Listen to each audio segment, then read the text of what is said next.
Assalamualaikum warahmatullahi wabarakatuh. Perkenalkan, saya Latanza dengan NIM 2130411001, merupakan mahasiswi dari program studi Aquaculture Universitas Muhammadiyah Sukabumi. Kali ini, saya akan melaporkan hasil praktikum lapang yang dilakukan pada beberapa waktu lalu, yaitu pada tanggal 21 Oktober 2022 di Kebun Raya Bogor, mengenai tumbuhan air. Untuk memenuhi salah satu tugas mata kuliah tumbuhan air, ikan hias, dan aquascape dengan dosen pengampu Ibu Neneng Nurbaiti, SPI, MSI. Selanjutnya, di sini ada beberapa indikator yang akan saya bahas. Yang pertama, pendahuluan.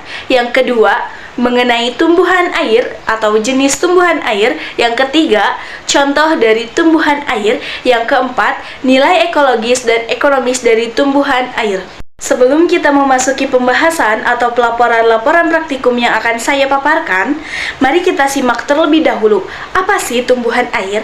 Tumbuhan air dapat didefinisikan sebagai tumbuhan yang hidup di dekat atau bergantung atau sebagian hidupnya hidup di lingkungan berair. Setidaknya sekitar 623 jenis dari 105 famili tumbuhan air yang ada di Indonesia merupakan atau tergolong ke dalam jenis introduksi, dan 39 diantaranya merupakan tumbuhan endemik. Di sini menurut GISN 1991 dalam Maghandi 2015 halaman 31. Selanjutnya, pembahasan yang kedua yaitu jenis tumbuhan air. Dari tempat praktikum, saya menemukan 3 jenis tumbuhan air. Yang pertama, tumbuhan air tenggelam, kedua, tumbuhan air mengapung, dan ketiga, tumbuhan air mencuat. Apa sih pengertian dari tiga jenis tumbuhan itu?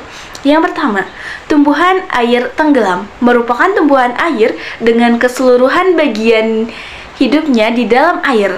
Akar melekat pada dasar perairan, contohnya adalah Hydrilia sp.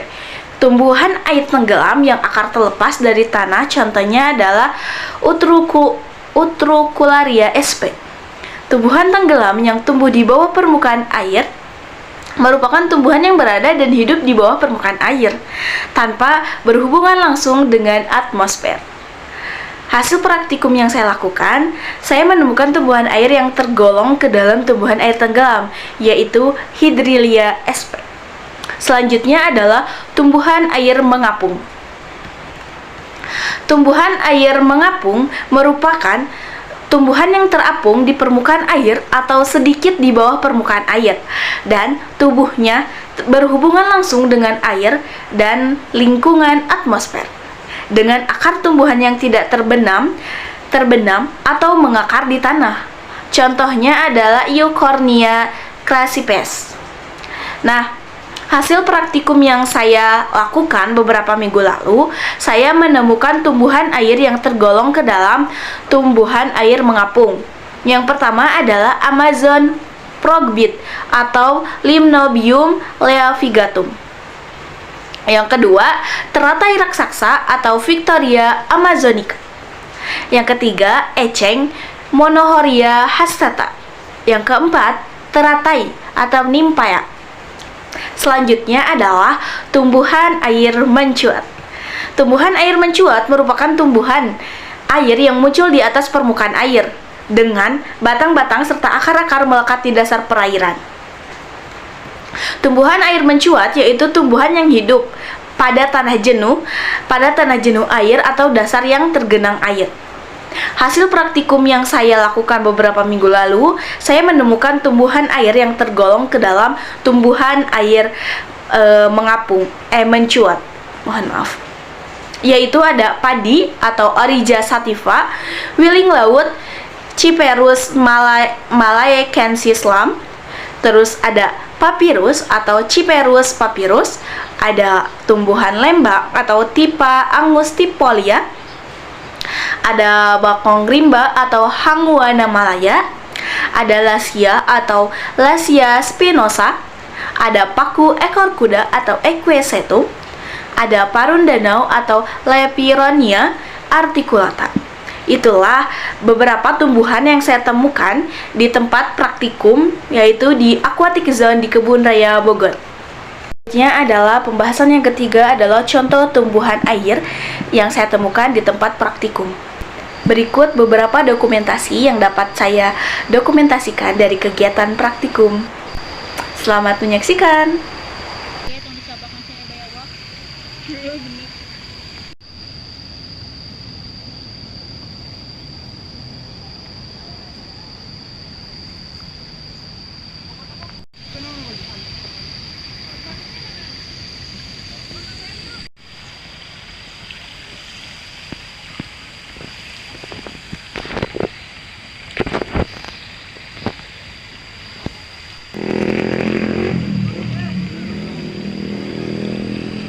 Adalah peranan tumbuhan air dalam kegiatan budidaya.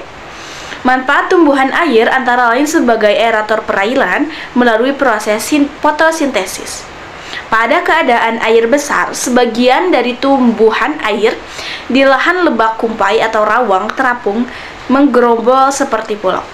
Tumbuhan air yang terapung tersebut dapat berfungsi sebagai pelindung bagi ikan dari serangan ikan buas atau sebagian tempat menempelkan terut. Tumbuhan air jenis sabakat atau kumpai merupakan tumbuhan air yang disenangi oleh ikan tembakang sebagai tempat pemijahan atau pelepasan telur. Jenis tumbuhan air yang terapung seperti eceng gondok dapat digunakan nelayan untuk menangkap udang galah di batang hari atau disebut dengan istilah ngapung. Pada saat air menjelang surut, sebagian dari lahan perairan menjadi kering dan sebagian lahan tergenang air. Pada keadaan tersebut, sebagian jenis ikan pada umumnya mencari tempat yang berair. Kelompok ikan hitam ini menurut kebiasaan hidup jarang melakukan migrasi ke sungai utama yang didominasi oleh ikan putih. Selanjutnya, hasil identifikasi praktikum lapang yang dilaksanakan di Kebun Raya Bogor dapat disimpulkan bahwa tumbuhan air memiliki peranan yang sangat penting untuk kegiatan budidaya dan juga ekosistem perairan. Selain peranan penting untuk ekosistem, tumbuhan air juga dapat dimanfaatkan dimanfaatkan atau bermanfaat bagi makhluk hidup seperti manusia yang memanfaatkan tanaman padi dalam pemenuhan energi pokoknya. Serta masih banyak manfaat dari tumbuhan lain yang belum bisa saya sebutkan satu persatu. Mungkin baru itu saja yang dapat saya pahami setelah melaksanakan praktikum lapang. Sekian yang dapat saya sampaikan, kiranya masih banyak sekali kekurangan yang terdapat dalam pemaparan laporan praktikum ini. Saya mohon maaf, serta saya sangat menunggu sekali kritik dan saran yang membangun untuk memperbaiki laporan-laporan selanjutnya.